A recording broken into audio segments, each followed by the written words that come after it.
किसान सन्मान निधी योजनेअंतर्गत शेतकरी बांधवांच्या खात्यामध्ये वर्षाला 6,000 रुपयाची रक्कम जमा केली जाते आणि पीएम किसान योजनेअंतर्गत सुद्धा वर्षाला 6,000 रुपयाची रक्कम जमा केली जाते.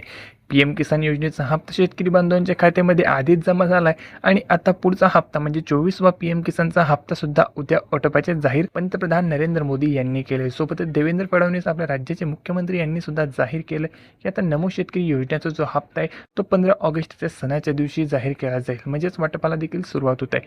बाबासाहेब पाटील जे सहकार मंत्री आहेत त्यांनी सुद्धा आधीच सांगितलं होतं की यासाठी लागणारी संपूर्ण तरतूद ही केली गेली आहे आणि काही दिवसातच हा हप्ता वाटप केला जाईल. परंतु 15 ऑगस्ट स्वातंत्र्य दिनाच्या सणानिमित्त शेतकरी बांधवांना हा हप्ता दिला जाण्याचे जाहीर करण्यात आलेले आहे. कारण आपल्या राज्यामध्ये आणि देशामध्ये हा सण मोठ्या उत्साहाने मनवला जातो आणि याच दिवशी शेतकरी बांधवांची कर्जमाफीची रक्कम आणि नमो शेतकरीचा हप्ता तो शेतकरी बांधवांच्या खात्यामध्ये वितरणाचे सध्या जाहीर करण्यात आलेले आहे आणि शेतकरी बांधवांसाठी अतिशय महत्त्वपूर्ण ही अपडेट आहे. सोबत कर्जमाफी शेतकरी बांधवांच्या खात्यामध्ये लाभ सुद्धा वितरणाला सुरुवात झाली. काही शेतकरी बांधव यापासून वंचित राहिले होते त्यांना सुद्धा पुन्हा एकदा या योजनेत आणून त्यांना सुद्धा लाभ आता वितरणाला सुरुवात होत आहे. परंतु उद्या नमो शेतकरी योजनेचा जो हप्ता आहे तो वितरणाला सुरुवात केली जाणार.